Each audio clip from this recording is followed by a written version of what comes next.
नमस्कार, स्वागत है आप सभी का तोमर एकेडमी के यूट्यूब चैनल पर। मैं आर.एस. तोमर आप सभी का एकेडमी के यूट्यूब चैनल पर बहुत-बहुत स्वागत करता हूं। उत्तराखंड पुलिस एसआई की वैकेंसी आने वाली है, तो हम इससे संबंधित जो प्रीवियस ईयर पेपर है 2025 का जो पेपर है, वो सॉल्व कर रहे हैं। एक क्लास मैंने कल ली थी, तो जो बच्चे आज पहली बार देख रहे हों तो इस जो कल वाली क्लास है उसे आप ज़रूर देखें। हम पेपर सॉल्व कर रहे हैं 2025 का, ताकि हमें पता चले कि किस टाइप के किस लेवल के प्रश्न पूछे जा रहे हैं और कौन कौन से चैप्टर इम्पोर्टेंट है, और उस हिसाब से आपने अपनी तैयारी को धार देनी बेहतर करना है। तो कुछ प्रश्न मैंने कल कराए थे बच्चों, और कुछ जो है हम उससे आगे आज जो है बढ़ेंगे, कॉन्सेप्ट को समझेंगे और जहां पर ट्रिक लगेगी वहां पर ट्रिक का इस्तेमाल भी करेंगे। तो आप तैयार हो जाइए, क्योंकि वैकेंसी आने वाली है। जब वैकेंसी आ जाएगी उसके बाद जो है समय कम मिलता है, और आपकी तैयारी जो है बेहतर नहीं हो पाएगी। अगर आप बेहतर तैयारी करना चाहते हैं तो अभी से आप तैयारी में जुट जाइए। वो पर्याप्त समय अभी है, और उसके बाद जब वैकेंसी निकल जाएगी उसके बाद जो है समय कम मिलता है, तैयारी जो है अच्छे से नहीं हो पाएगी। अभी आपके पास पर्याप्त समय है, अपना जो सिलेबस है वो कंप्लीट करिए। तो बच्चों, अभी आते हैं पेपर सॉल्व करते हैं 2025 का, किस टाइप के जो प्रश्न है वो पूछे जा रहे हैं। ठीक है, तो इसमें देखेंगे आप, ये 2025 का उत्तराखंड पुलिस एसआई का पेपर यहाँ पर आपको दिख रहा होगा। कल हमने यहाँ से शुरू किया था। देखो, पहला प्रश्न जो है ये टाइम एंड वर्क का था, ये हमने कर दिया था। तो टाइम एंड वर्क इंपॉर्टेंट है, इसे आप जो है अच्छे से तैयार करें। दूसरा हमने किया था ये हाइट एंड डिस्टेंस का प्रश्न था, ये भी। और तीसरा प्रश्न ये भी हाइट एंड डिस्टेंस का था, तो इसे भी आप जो है अच्छे से तैयार करें। उसके बाद डायरेक्शन एंड डिस्टेंस एक रीजनिंग का प्रश्न था इसके बीच में। फिर आगे आएंगे आप, यहाँ पर साइन ए इस तरह से दिया है, साइन स्क्वायर ए बराबर 1, यानी टिग्नोमेट्री का प्रश्न है। फिर अगला प्रश्न ये भी टिग्नोमेट्री का प्रश्न है, ये भी हमने कल कर दिया था। और हमने यहाँ तक साइन 3a, ये प्रश्न भी हमने कल किया था। ठीक है, तो यहाँ पर आप जो है, जो जो पहली बार देख रहे होंगे बच्चे, तो आप पहली क्लास देख लेना, ये मैंने सॉल्व करा दिया है। ठीक है, तो इस टाइप के जो प्रश्न है ये पूछे गए थे 2025 में उत्तराखंड एसआई में। तो आप ध्यान रखेंगे, यहाँ से आपको ये पता चल रहा है कि कौन कौन से चैप्टर इंपॉर्टेंट है। त्रिकोणमिति, trigonometry, height and distance and time and work, ये प्रश्न हमें हमें जो है कल वाली क्लास में देखने को मिले थे। ठीक है, इसके बाद आएंगे आप यहाँ पर। देखो, क्वेश्चन नंबर, यहाँ पे आ जाओ। क्वेश्चन नंबर 83 है, यहाँ पे आना। क्या कह रहे हैं, यहाँ से हम आज शुरू करेंगे 183 से, क्योंकि 182 यहाँ तक शायद हमने कल कर दिए थे। ठीक है, यहाँ से आएंगे आप। देखो, अगर करना चाह रहे तो 182 यहाँ पर क्या कह रहा है, यदि साइन 3a बराबर कॉस a माइनस 26 हो तो 3a न्यून कोण है, तो a का मान पूछ रहा था। तो यहाँ पर जो साइन 3a है, इसको हम क्या लिख सकते हैं, कॉस 90 माइनस थीटा। तो देखना बच्चों, यहाँ पर देखना इस प्रश्न को, जो ये ट्रिग्नोमेट्री का प्रश्न है क्या कह रहा है, इसको आप अच्छे से देखना जरा है। इसको सॉल्व करते हैं। साइन 3a बराबर दिया है कॉस a माइनस 26। देखो जरा क्या दिया है, साइन 3a बराबर क्या दिया है, देखो यहाँ पर। देखो, साइन 3a दे रहा है कि साइन 3a बराबर क्या दिया है, साइन 3a बराबर दिया है कॉस a माइनस 26, ये दिया है। देखो, साइन 3a को हम क्या लिख सकते हैं, कॉस 90 माइनस थीटा, यानी 90 माइनस 3a। क्योंकि आप जानते हैं, आपने पढ़ा होगा त्रिकोणमिति, कॉस 90 माइनस थीटा बराबर क्या होता है, साइन थीटा। क्या होता है, sine theta. Cos 90 minus theta बराबर क्या होता है, साइन थीटा। और साइन 90 माइनस थीटा बराबर क्या होता है, कॉस थीटा। तो यहां पर जो साइन 3a है इसको हम क्या लिख सकते हैं, cos 90 minus 3a। cos 90 minus 3a बराबर क्या हो जाएगा, साइन a हो जाएगा, वापस चेंज हो जाएगा इसके। तो इसको हमने ऐसे चेंज कर सकते। ऐसा क्यों किया हमने, देखो यहां पर राइट साइड में हमारे पास cos है, cos a माइनस 26 है, माइनस 26 है, इसलिए किया हमने ताकि हमारा कट जाए। देखो cos से cos कट जाएगा। यहां पर हमारे पास 90 माइनस 3a बचा और यहां पर आपका a माइनस 26 है। अब देखो माइनस का 3 है, राइट साइड में ले जाओ तो ये प्लस का हो जाएगा, माइनस का 3 है उधर जाके प्लस हो जाएगा। तो यहां पर a है और प्लस 3a, और ये माइनस का 26 इसको इधर ले आओ तो 90 प्लस 26 ये प्लस का हो जाएगा, माइनस का है ना, बराबर के इधर आएगा तो प्लस का हो गया। माइनस 3 है राइट साइड में जाएगा तो प्लस हो जाएगा, ध्यान देना बच्चों, ठीक है। तो यहाँ पर ही देखो प्लस माइनस कैसे होता है, इक्वल, तो ये आप बीच में इक्वल टू है, इसके इधर उधर ले जाएंगे तो चिन्ह बदल जाता है, प्लस का माइनस, माइनस का प्लस, माइनस था इधर आके प्लस हो गया। यहाँ पर क्या बन गया आपका 4a, यहाँ पर इसको ऐड करना, ये बना आपका। अब इससे आप इसको डिवाइड करो जरा, ठीक है, इससे डिवाइड करेंगे 4 2 जा 8 और 9 जा, a बराबर कितना आ गया, a बराबर आ गया आपका 29 डिग्री। a बराबर कितना आ रहा है 29 डिग्री। तो शायद इसमें यही पूछ रहा था, आगे देखो जरा प्रश्न देखते हैं कि यहां पर ये प्रश्न था, इसमें कह रहा था कि a का मान बताओ। तो a का मान क्या आ रहा है इसमें, ऑप्शन सी आंसर आ जाएगा 23, यही तो हमारा निकला था a का मान। देखो a की वैल्यू पूछ रहा है तो a की वैल्यू क्या आ रही है 29, a की वैल्यू 29। समझ आ गया होगा। आ जाओ बच्चों अगले प्रश्न पे आ जाओ, आ जाओ अगले प्रश्न पे चलते हैं। लो देखना एक बार प्रश्न पढ़ देता हूं।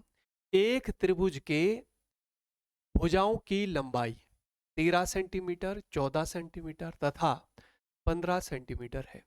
सबसे लंबी भुजा के संगत ऊंचाई की लंबाई है। सबसे लंबी भुजा के संगत ऊंचाई की लंबाई है। एक त्रिभुज की तीन भुजाएं कह रहा है, त्रिभुज की तीन भुजाएं दी हुई है, एक है आपकी 13 सेंटीमीटर, एक 14 है, एक 15 है, यानी तीनों भुजाएं अलग अलग है। इसका मतलब ये त्रिभुज कौन सा, विषम बाहु त्रिभुज, विषम बाहु त्रिभुज है, तीनों डिफरेंट है। तो हम यहां पर क्या करेंगे, देखना इसमें कह रहा है, देखो किस तरह से कह रहा है, तीन भुजाएं हैं और तीनों जो साइड हैं वो डिफरेंट है, 13 14 और 15। तो इसका मतलब कौन सा त्रिभुज बन गया, विषम बाहु त्रिभुज बन गया, है ना। जैसे ये बन गया आपका है, ये मान लो ये 13 है और एक 14 है, एक 15 है। अब इसमें कह रहे हैं कि जो सबसे बड़ी भुजा है, सबसे बड़ी भुजा उसके संगत जो ऊंचाई है ये निकालनी, ये पूछ रहा है कि बताओ इसकी ऊंचाई बताओ। सबसे लंबी भुजा है उसके संगत ऊंचाई बतानी। तो यहां पर आप जानते हैं, देखो त्रिभुज का जब हम क्षेत्रफल निकालते हैं, area of triangle, area of triangle कैसे निकालते हैं, एरिया ऑफ ट्राइंगल होता है 1/2 बेस इंटू हाइट, है ना, 1/2 बेस इंटू हाइट। अब इसमें अगर हम ये लें बेस तो इसमें 15 हो जाएगा, 1/2 बेस तो 15 हो गया, है ना। हाइट हमें निकालनी। अब एरिया जो है, देखो तीनों भुजाएं आपके पास है, तीनों साइड आपके पास दी है, तो कौन सा फॉर्मूला लगाएंगे हम, हीरोन्स फॉर्मूला का यूज करो। देखो हमारे पास अगर तीनों साइड दिया है तो एरिया कैसे फाइंड करते हैं, under root S minus A, S minus B और S minus C, where S क्या होता है, जो तीनों साइड है उसका सम, उसका आधा, ठीक है, तीनों साइड को जोड़ना उसका आधा करना, ये एस है।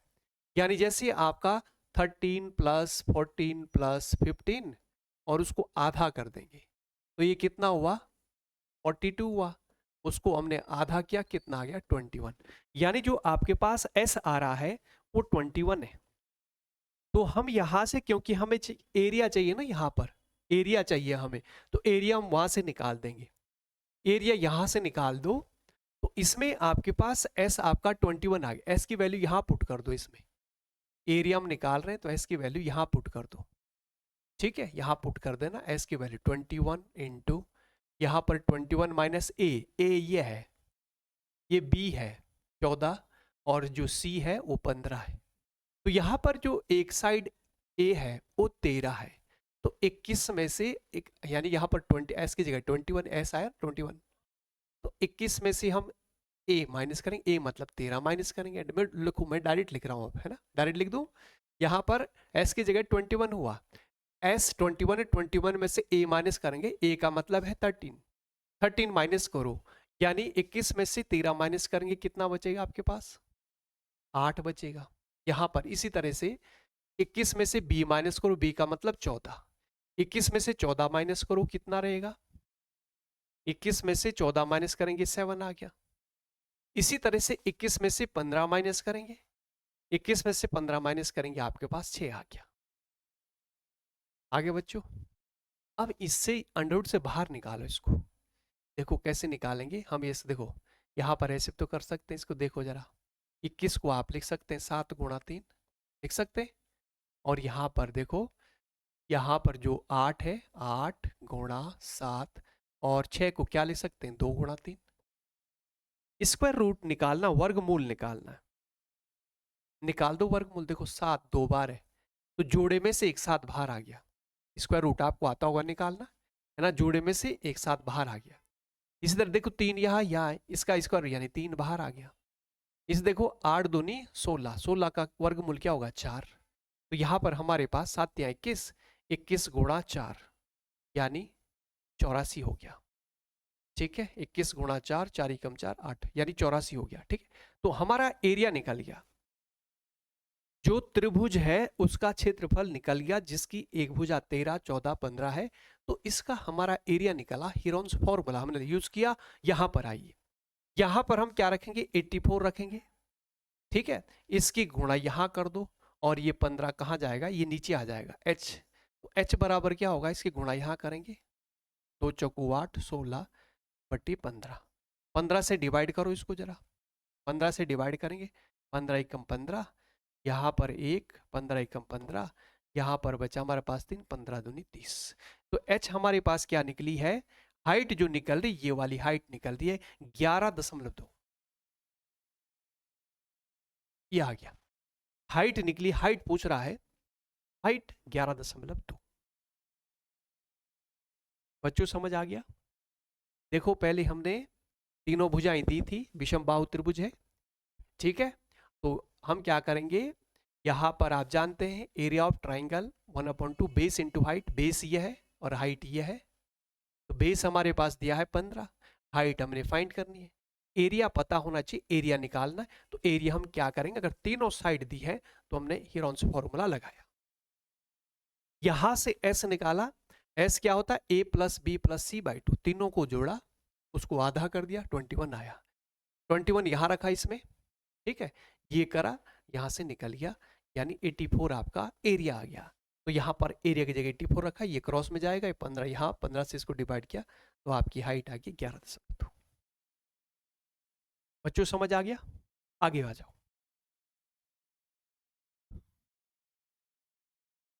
लो इसका आंसर क्या बनेगा, ये बनेगा 11.2, ऑप्शन बी इसका सही आंसर होगा।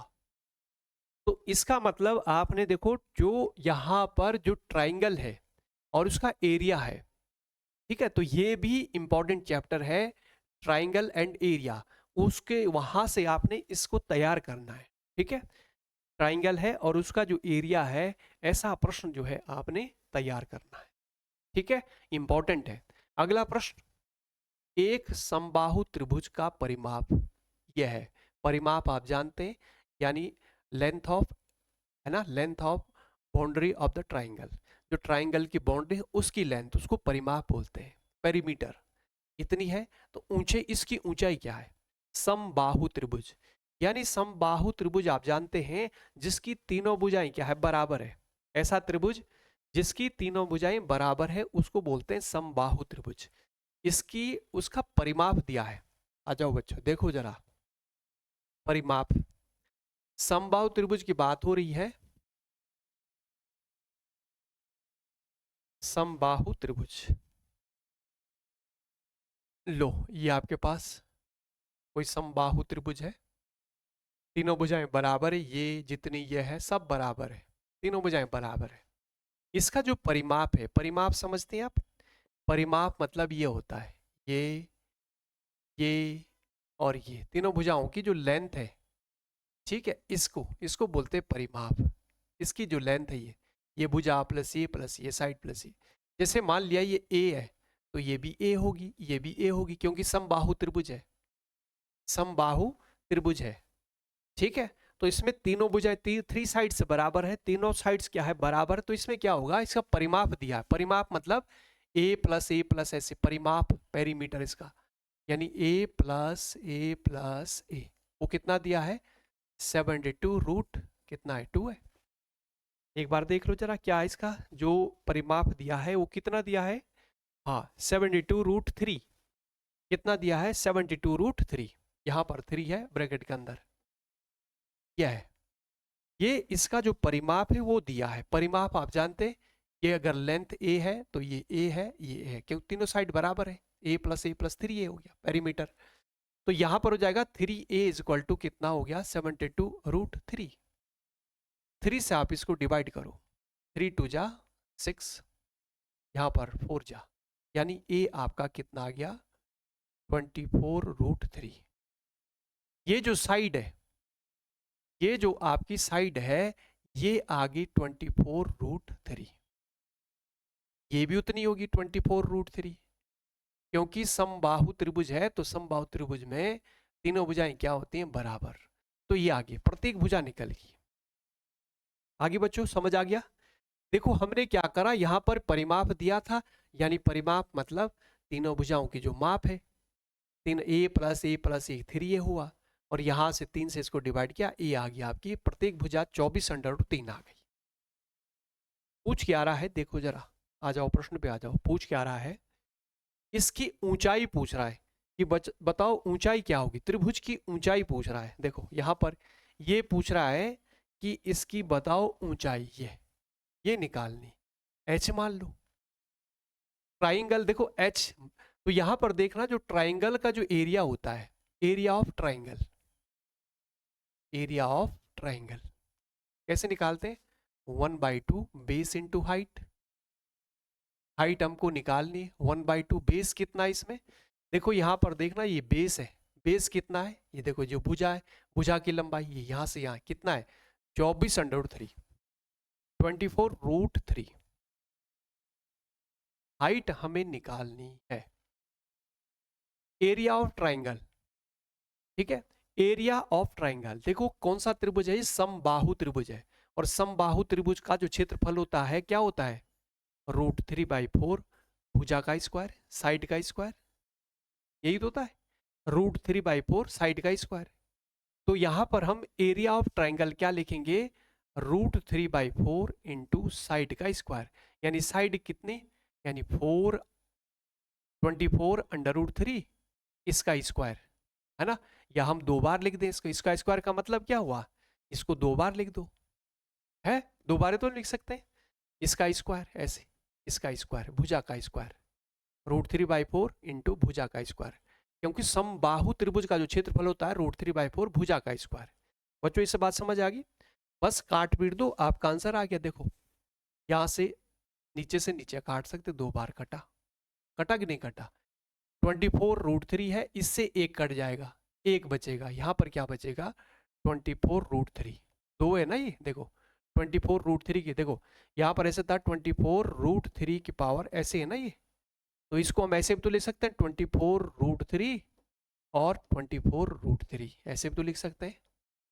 तो इससे एक तो कट गया, एक बचा हमारे पास, है ना, तो वही मैंने लिखा यहाँ पर, एक हमारे पास बचा। यहाँ पर देखो क्या रह गया, ऊपर आपका √3/2, ये देखो साइड में 2 से ये 4 कटा था, 2 रह गया, यहाँ पर हमारे पास h है।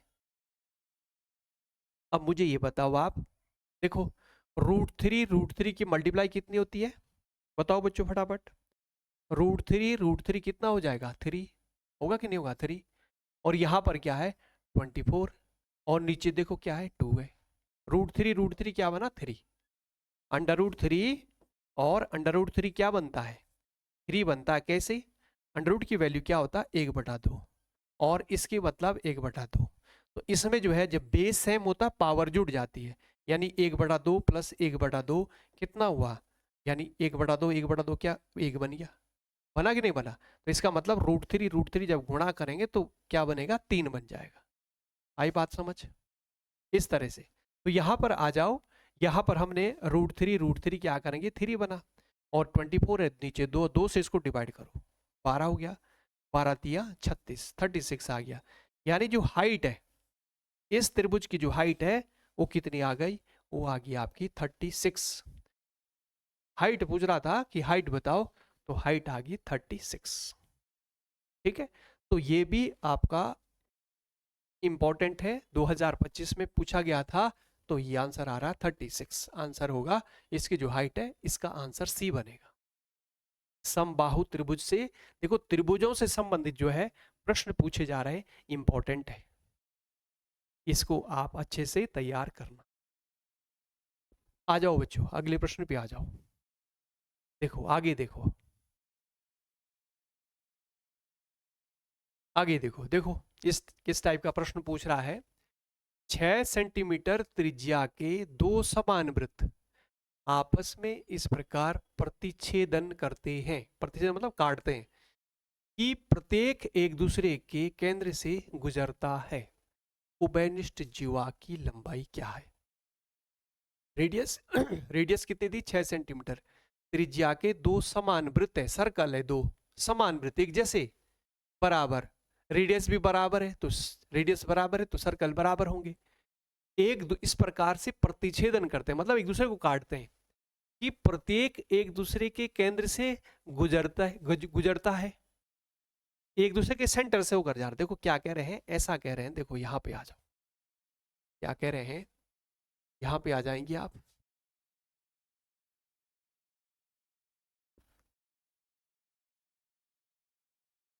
देखो बच्चों इस तरह से करना है, देखो क्या कह रहे हैं, जैसे ये है आपका एक सर्कल, ठीक है जी, और ये है, और इसी साइज का एक दूसरा सर्कल है, एक आपका ये सर्कल हो गया और इसी साइज का एक दूसरा सर्कल है, इसी साइज का एक दूसरा सर्कल है, ठीक है। इसी टाइप का मतलब बराबर बनाओ, इस टाइप के जो आपको बराबर दिखे हैं,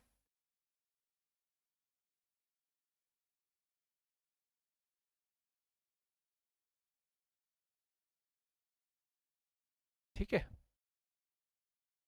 ऐसे मान लेते ये आपके दो सर्कल है, ऐसा बोल रहे हैं। और ये कह रहे हैं कि इनका जो केंद्र है, सेंटर है, देखो इसका जैसे ये सर्कल है इसका सेंटर यहां पर है, और जो ये सर्कल इसका सेंटर यहां पर है, ठीक है, इसका सेंटर जो है यहां पर है। तो इसमें कह रहे हैं कि जो सेंटर है ना दोनों के कॉमन है, दोनों के जो सेंटर है वो क्या कह रहे हैं, दोनों के सेंटर क्या है, कॉमन है, ठीक है जी। ये बोल रहे हैं कि दोनों सर्कल जो है एक दूसरे के केंद्र से होकर जा रहे हैं, जैसे ये सर्कल है तो इसके केंद्र से होकर जा रहा है, ये सर्कल इसके सेंटर से होकर जा रहा है। रेडियस कह रहे हैं कि इनकी जो रेडियस है ना, देखो रेडियस यहां से अगर हम ये करते हैं तो इस वाला सर्कल देखो तो इसकी रेडियस भी ये बन रही है, इस वाले पे जाओगे तो इसकी रेडियस भी ये बन रही, तो रेडियस दे रखी 6, क्या दे रखी है, यहां पर 6 दे रखी रेडियस, रेडियस 6 दे रखी है। तो ये कह रहे हैं कि इसमें अगर इस तरह से सर्कल बन रहे हैं एक दूसरे को प्रतिच्छेद कर रहे हैं, देखो काट रहे हैं एक दूसरे को, काट रहे हैं ना, तो इसमें एक जीवा जो है उभयनिष्ठ जीवा जो खींच सकते हैं, जो दोनों में आ रही है, तो ये होगी, ये जो है इसकी लेंथ पूछ रहा है कि इसकी लेंथ जो है क्या होगी, उभयनिष्ठ जीवा की लेंथ पूछ रहा है कि जो उभयनिष्ठ कोड है उसकी लेंथ क्या होगी। तो हमें क्या करना, जो कॉमन कोड है, कॉमन कोड की लेंथ निकालनी है, length of common code, length of common code कैसे निकालेंगे, देखो यहां पर एक फॉर्मूला है उसका ध्यान रखेंगे आप, 2√r² माइनस d/2 का स्क्वायर, इससे निकालना है। d का मतलब है डिस्टेंस, यानी जो दोनों सेंटर है उसके बीच की डिस्टेंस, ठीक है। और r का मतलब रेडियस है, r का मतलब क्या है, रेडियस है। तो यहां पर देखना r रेडियस कितनी है, रेडियस 6 है, 6 का स्क्वायर माइनस यहां पर देखेंगे आप जो डायमीटर है यानी d है, d का मतलब डिस्टेंस, दोनों सेंटर के बीच की डिस्टेंस वो क्या है, वो भी 6 है। एक सेंटर यहाँ एक सेंटर यहाँ है, ठीक है। तो इसके बीच की जो डिस्टेंस है वो भी 6 है। तो यानी यहाँ पर 6/2 रखना है और इसका स्क्वायर करना है, आंसर आ जाएगा आपका। निकाल दो जरा। देखो यहाँ पर 2 बाहर है, 2 ऐसे बाहर है, तो 2 तो बाहर है। यहाँ पर √6 का स्क्वायर क्या होगा, 36 माइनस 2 से आप इसको डिवाइड करेंगे, देखो 3 बार, 3 का स्क्वायर क्या होगा, 9। 3 का स्क्वायर क्या बनेगा, 9 बनेगा। तो यहां पर हमारे पास 2 और 36 में से 9 माइनस करो, तो 36 में से अगर 9 माइनस करेंगे तो अंदर आएगा 27। 27 का देखो हम क्या लिख सकते हैं, 27 को देखो आप लिख सकते हैं ऐसे 3 गुणा 3 गुणा 3 लिख सकते हैं, ऐसे 3 गुणा 3 गुणा 3 ऐसे लिख सकते हैं। अब इसमें से आप एक जोड़े में से 3 बाहर निकालो, देखो इसमें से बाहर आ गया, 3 बाहर आ गया, तो यहाँ एक 3 अंदर रह गया, तो 3 बाहर आएगा, ठीक है। 3 दूना 6, तो यहाँ पर क्या बनेगा आपका, 3 एक बाहर आ गया, तो यहाँ पर 2 गुणा 3 और एक 3 अंदर रहेगा, तो यहाँ पर हमारे पास क्या बनेगा, 6√3। तो ये होगी कोड की length, length of the code, यानी length of the common code क्या होगा, ये फॉर्मूला आपने लगाना है और आपकी निकली 6√3, ये आंसर होगा। आई बात समझ। देखो क्या बनेगा, इसकी जो है 6√3, ये आंसर बनेगा। देखो ऑप्शन डी, ऑप्शन डी इसका आंसर होगा। एक बार आप सॉल्यूशन देख लो। 2 सर्कल है, देखो इस तरह से एक दूसरे को प्रतिच्छेद कर रहे हैं, दोनों सर्कल एक दूसरे के सेंटर से होकर गुजर रहे हैं। तो ऐसे ही देखो रेडियस जो है, अगर हम यहाँ से केंद्र से यहाँ तक की डिस्टेंस, यानी यहाँ से इसकी रेडियस 6 है तो इसकी भी 6 ही होगी, दोनों कॉमन है। तो इसमें जो है लंबी से लंबी जो जीवा है उसकी लेंथ पूछ रहा, तो ये फॉर्मूला ध्यान रखें, 2√r² माइनस d/d का मतलब है दोनों सेंटर के बीच की डिस्टेंस। यहां पर आपने पुट किया, आंसर निकल गया।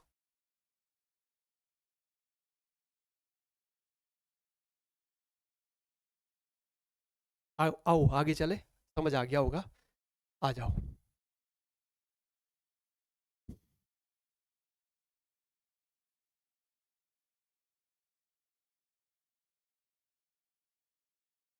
लो बच्चों इसको करो जरा, क्या कह रहे हैं। अगला प्रश्न आपके पास यह है, 2 प्रकार के गेहूं P और Q को मिलाने के बाद 60 रुपए प्रति किलोग्राम की दर से बेचा जाता है। यदि P और Q को 4:3 के अनुपात में मिलाएं तो लाभ 10%, यदि यह अनुपात 3:4 हो तो लाभ 5% होता है। P और Q के प्रति किलोग्राम क्रय मूल्य का अनुपात क्या होगा। बच्चों एक बार प्रश्न अच्छे से समझो क्या कह रहा है। 2 प्रकार के गेहूं हैं P और Q, एक प्रकार P है दूसरा Q प्रकार का गेहूं है, उनको मिक्स किया और मिक्स करने के बाद कह रहे हैं कि 60 रुपए प्रति किलोग्राम के हिसाब से बेच रहा है। अगर उनको 4:3 के अनुपात में मिला गया हो, 4:3 का मतलब क्या समझ रहे हैं, अगर P प्रकार के जो गेहूं है उसके लिए 4 किलो और Q प्रकार के जो गेहूं हैं उसके लिए 3 किलो, इसका मतलब यह है P प्रकार के जो गेहूं है उसके लिए 4 किलो और Q प्रकार के जो गेहूं है उसके लिए 3 किलो। अगर हम उसको मिलाएं, ठीक है, मिक्स करें और मिक्सचर को बेच रहे हैं 60 रुपए प्रति किलोग्राम के हिसाब से, तो ये बोला लाभ हो रहा 10% का। लेकिन यदि उनको 3:4 के अनुपात मिला, यानी P प्रकार के 3 किलो ले और Q प्रकार के 4 किलो ले, या पी प्रकार के हम 30 किलो लें, क्यू प्रकार के 40 किलो लें। अगर हम इसके 300 किलो ले रहे हैं, क्यू प्रकार के 400 किलो ले रहे हैं, अगर इस रेशियो में दे रहे तो लाभ हो रहा है 5% का। तो पी और क्यू प्रति किलोग्राम क्रय मूल्य पूछ रहा है कि क्रय मूल्य क्या होगा। आओ बच्चों समझो जरा इसको, देखो देखना जरा क्या कह रहे हैं। देखो यहां पे आ जाओ, पी और क्यू प्रकार के दो प्रकार के गेहूं हैं, ठीक है जी। लो ऐसे करेंगे हम सॉल्व, पी और क्यू प्रकार के दो गेहूं हैं, ये पी प्रकार है, ये क्यू प्रकार है, ठीक है। अब जो पी प्रकार का गेहूं है इसका मूल्य क्या है, हम ऐसा मान लेते हैं कि इसका मूल्य जो है पी रुपए है 1 किलो का, और इसका मूल्य क्या है, इसका मूल्य हम क्यू रुपए मान लेते हैं। 1 किलो का मूल्य, क्रय मूल्य, इसका पी है इसका क्यू है, ठीक है। इसका पी है इसका क्यू है। अब आप एक देखो यहां पर कह रहे हैं ये अगर मिला रहे हैं 4:3 के रेशियो में मिला रहे हैं तो 10% का लाभ हो रहा है। 10% का क्या हो रहा है, प्रॉफिट हो रहा है। आप जानते हैं एसपी बराबर क्या होता है, सीपी गुणा 100 प्लस प्रॉफिट परसेंट बटे 100, होता कि नहीं होता। लाभ परसेंट दिया हुआ है, एसपी कह रहा है कि पहली लाइन में दिया है कि 60 रुपए में बेच रहा है। कितने में बेच रहा है, मिश्रण को दोनों प्रकार के गेहूं को मिक्स किया तो 60 के हिसाब से बेच रहा है, यानी विक्रय मूल्य 60 है, विक्रय मूल्य 60 है। लेकिन मिक्स किस हिसाब से कर रहा है, विक्रय मूल्य 60 है 1 किलो का। देखो यहां पर प्रश्न में कह रहा है कि विक्रय मूल्य जो है 1 किलो का 60 है। देखना यहां पर कि दो प्रकार के गेहूं पी और क्यू को मिलाने के बाद 60 रुपए प्रति किलो की दर से बेचा जाता है, यानी विक्रय मूल्य 60 है, 1 किलो 60 का बेच रहा है। तो आ जाओ यहां पर देखो विक्रय मूल्य हमारा 60 रखेंगे, यहां पर किलो कितने, देखो यहां से अगर किस रेशियो में मिला गया है, 4:3 के अनुपात में मिलाए गए हैं। इसका मतलब अगर पी प्रकार के गेहूं 4 किलो लिए हैं तो क्यू प्रकार गेहूं 3 किलो लिए हैं। तो 4 किलो ये ले, 3 किलो कितने किलो हो गए, 7 किलो हो गए। तो 1 किलो का दाम 60 है तो 7 का कितना होगा, गुणे 7। जब 1 किलो 60 रुपए का बेच रहे हैं तो 7 किलो कितने के बेचेंगे, 7 गुणा 60, ये विक्रय मूल्य है। यहां पर आ जाओ, देखो यहां पर आ जाओ, है ऐसा कर देता हूं भाई, इसको यहां लिख रहा हूं, इस साइड में लिख देता हूं मैं, है ना। इसका जो एसपी है हमारे पास कितना है, 60 रुपए है, यहां लिख देता हूं मैं, ठीक है। 1 किलो जो है 60 रुपए में बेच रहा है तो 7 किलो कितने में बेचेगा, गुणा 7 बराबर क्रय मूल्य पे आ जाओ। देखो जो क्रय मूल्य है, क्रय मूल्य हमने मान लिया कि पी का क्रय मूल्य क्या है, पी का सीपी हमने पी रुपए मान लिया, और क्यू का जो सीपी है, क्यू का जो क्रय मूल्य है वो ने क्यू मान लिया। पी किलो पी प्रकार के गेहूं है उसका 1 किलो का क्रय मूल्य हमने पी मान लिया, बच्चों आ गया समझ। और क्यू प्रकार के जो गेहूं है उसका क्रय मूल्य हमने क्यू मान लिया 1 किलो का। तो मुझे ये बताओ जब 1 किलो पी रुपए का है तो 4 किलो कितने के होंगे, 4 पी रुपए के। 4 किलो लिए ना यहाँ से, पी प्रकार गेहूं 4 और क्यू वाले 3 लिए। जब 1 किलो का मूल्य जो है पी रुपए है तो 4 का क्या होगा, 4 पी होगा। तो यहां पर देखना जो सीपी है 4 किलो का मूल्य क्या हो जाएगा, 4 पी। इसी तरह से क्यू पे आ जाओ, 1 किलो का मूल्य क्यू रुपए है तो यहां से हमने कितने किलो लिए, 3 किलो, तो 3 का क्या हो जाएगा, 3 क्यू। टोटल सीपी क्या होगा, प्लस कर दो टोटल सीपी, यानी ये देखो यहां से 4 किलो यहां से लिए, 3 किलो यहां से लिए, इसका हो गया 4 पी, इसका हो गया 3 पी, टोटल कितना हो गया सीपी, 4 पी प्लस 3 क्यू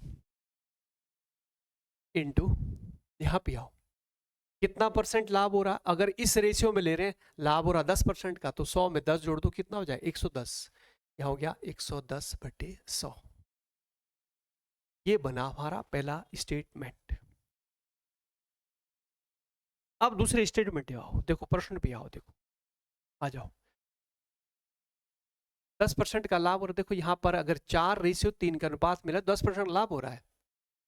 यदि रेशियो बदल दें, पहले 4:3 था, अब 3:4 करें, 3 आगे लिख दिया 4 पीछे, उल्टा कर दें तो ये बोले लाभ जो है 5% हो जाता है।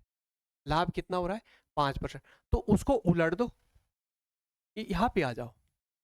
अगर यहां पर पहले जो अनुपात है ये था, अगर ये बोले कि अनुपात अब उलट दें, 3 आगे 4 पीछे, यानी अगर इस अनुपात में लें, देखो इस अनुपात में लें, ये पी और क्यू का अनुपात है। देखो पी क्यू का, पहले पी और क्यू का अनुपात ये था, अब उल्टा कर दिया। पी के लिए, पहले पी के लिए 4 किलो और क्यू के लिए 3 किलो, यहां पर अब पी के लिए 3 किलो, क्यू के ले रहे हैं 4 किलो। अब क्या होगा? तो देखो 3 और 4 7 किलो, विक्रय मूल्य तो वही है, विक्रय मूल्य तो वही है भाई, 1 किलो जो है 60 का बेच रहा है। टोटल कितने हो रहे? 4 और 3 7, विक्रय मूल्य तो वही बन रहा है, बराबर। लेकिन सीपी देखो इसका 3 है। देखो पी प्रकार के गेहूं का 1 किलो का सीपी पी रुपए है, पी रुपए, तो 3 किलो का क्या होगा? 3p। इसी तरह से 1 किलो जो क्यू प्रकार के गेहूं है, 1 किलो का सीपी क्यू रुपए है, तो 4 किलो का क्या होगा? 4q। टोटल प्लस कर दिया, टोटल सीपी घोड़ा। लाभ कितना हो रहा था? अगर रेशियो ये है तो लाभ कह रहे थे कि 5% का हो रहा है प्रॉफिट, यही तो कह रहे थे। अगर रेशियो ये है तो 10% का, अगर रेशियो ये है उल्टा कर दें तो 5% का प्रॉफिट। तो यहां पर क्या करना, यहां पर 5% का प्रॉफिट हो रहा, 100 में 5 जोड़ देंगे, 105/100,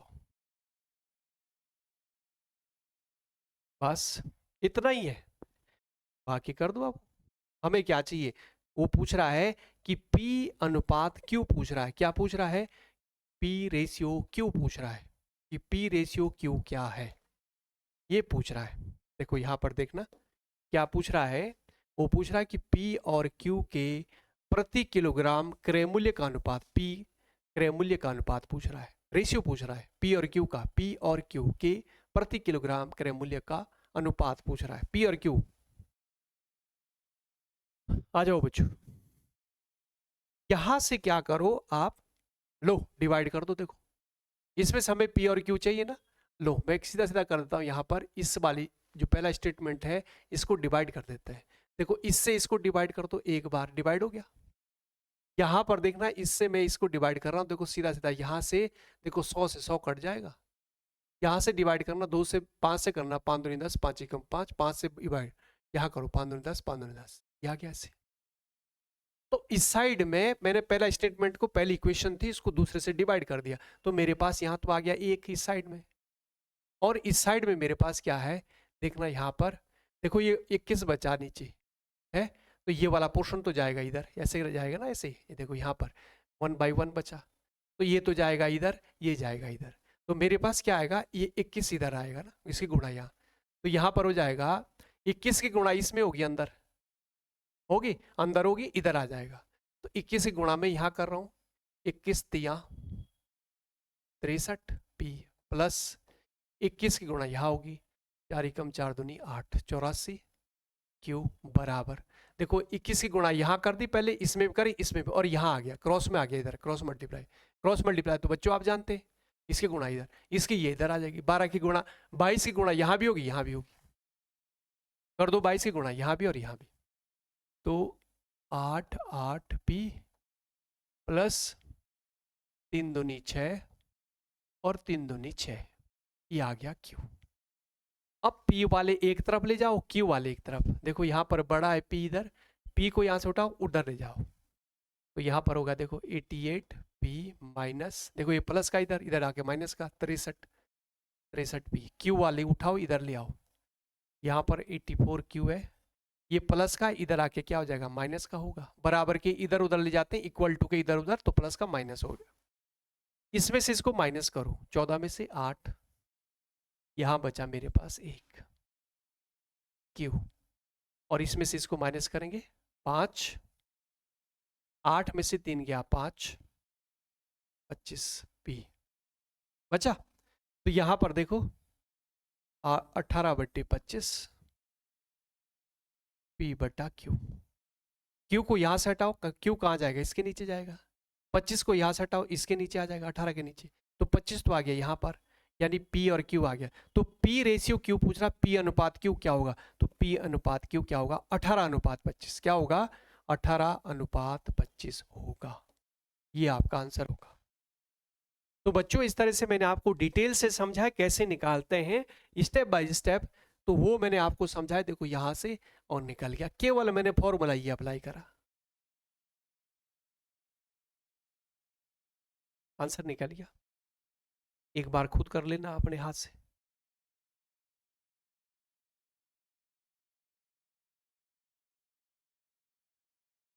समझ आ गया होगा। तो इस तरह से आपका आंसर क्या होगा, इस तरह से बनेगा बच्चों। ठीक है, ये देखो, तो इस तरह से इसका आंसर क्या बनेगा, 18 अनुपात 25। ये बनना आंसर ए, 18 अनुपात 25। ये बना था 18-25, 18 अनुपात 25 है, 18 अनुपात, देखो 18 अनुपात 25 बन रहा है। देखो पहले P लिखा है फिर Q लिखा है, तो पहले ये है P लिखते हैं पहले ना, P रेशियो Q। तो पहले 18 लिखेंगे फिर 25, उल्टा मत लिखना, उल्टा नहीं लिखना, पहले 25 अनुपात 18 नहीं लिखना। P रेशियो Q करें तो 18 अनुपात 25, क्योंकि एक ऑप्शन उसमें देख रहा है, एक ये भी है, देखो 25 अनुपात 18, ये नहीं 18 अनुपात 25। पहले P लिखेंगे फिर Q, जो यहाँ पर कह रहा है P का कितना, 18 अनुपात 25, Q का ही। तो ये होगा इनका जो क्रय मूल्य होगा। अगर P का मूल्य जो है 18 रुपए प्रति किलोग्राम है, तो Q का मूल्य 25 रुपए प्रति किलोग्राम है। इनका जो है, देखो ये क्रय मूल्य पूछ रहे थे ना, क्रय मूल्य जो है ये है। अगर P का है 18 रुपए प्रति किलोग्राम, तो Q का जो है 25 रुपए का है। Q ज्यादा महंगा चावल है, गेहूं, Q जो है ज्यादा महंगा है, 25 रुपए प्रति किलो, 25 रुपए प्रति किलो है। बच्चों समझ आ गया होगा। इस तरह से हम प्रश्नों को सॉल्व करेंगे। तो देखो यहाँ पर मिक्सचर वैसे, देखो मिश्रित करें, दोनों को मिक्स कर दिया। तो एसआई के लिए जो मिक्सचर मिश्रण चैप्टर है वो भी इंपॉर्टेंट है, वहां से भी प्रश्न पूछा गया है। तो त्रिभुज प्रश्न पूछ रहा है ना। हमने इससे पहले देखो यहाँ से मिक्सचर से मिश्रण से प्रश्न है, यहाँ पर त्रिभुज से प्रश्न है ना, त्रिभुज का जो एरिया उससे प्रश्न था, ठीक है, और वृत्त से प्रश्न था, ठीक है जी, यानी ज्योमेट्री से प्रश्न पूछ रहा है, ट्रिग्नोमेट्री से प्रश्न पूछ रहा है, ठीक है, ट्रिग्नोमेट्री आपने अच्छे से तैयार करना है, हाइट एंड डिस्टेंस के प्रश्न पूछ रहा है, ठीक है, टाइम एंड वर्क के प्रश्न पूछ रहा है। तो इस तरह से आपको ये पता चल रहा है कि कौन कौन से चैप्टर से प्रश्न पूछता है, कौन कौन से आपने चैप्टर अच्छे से तैयार करने हैं। तो आप इन चैप्टरों को अच्छे से तैयार कर लेंगे और पहले आप ये पेपर सॉल्व कर लेंगे, ठीक है। इसको अच्छे से तैयार करेंगे, अपने हाथ से खुद सॉल्व करेंगे। एक बार मैंने आपको समझा दिया है, ठीक है। तो इस तरह से आप एक बार खुद सॉल्व करेंगे तो आपकी अच्छी तैयारी होगी, बढ़िया समझ आएगा, ठीक है। तो आप कोशिश करें, एक बार देख देख के सॉल्यूशन करें और एक बार बिना देख के सॉल्व करें, और जो ये चैप्टर इसमें आ रहे हैं और इसको आप तैयार करते रहें। बैच भी हम कुछ ही दिनों में उत्तराखंड पुलिस एसआई के लिए शुरू करेंगे, वो घोषणा कर दें किस तिथि को, कुछ ही दिनों में मैं बता दूंगा, ठीक है। और बाकी जो है आप तब तक जो है ये मैं जो पेपर है ये सॉल्व करा रहा हूँ, इसको आप जरूर देखें। यहाँ से आपको टाइप का पता, चैप्टर का पता, किस लेवल के प्रश्न पूछे जा रहे हैं, ये सारा आपको जानकारी मिलेगी। तो बच्चों जो मैंने कराया आपके अगर समझ आया हो तो आप कमेंट करके बताएं। जो जहां पर जिस चैप्टर में आपको दिक्कत है वो भी बताइए आप, और अगर समझ आए तो आप वीडियो को लाइक जरूर कर दें, शेयर भी कर दें अपने दोस्तों में। नए हैं तो चैनल को सब्सक्राइब भी जरूर कर दें, ठीक है। तो आप मेहनत करें और अपने हाथ से खुद इन प्रश्नों को सॉल्व करें, क्योंकि जब तक आप खुद नहीं करोगे सॉल्व तब तक जो है मेहनत आपकी बेकार है। आपने जो है खुद करना है, जब आप खुद सॉल्व करेंगे तो आपकी तैयारी बेहतर होगी और बढ़िया तरीके से आप जो है आपके कॉन्सेप्ट क्लियर होते जाएंगे।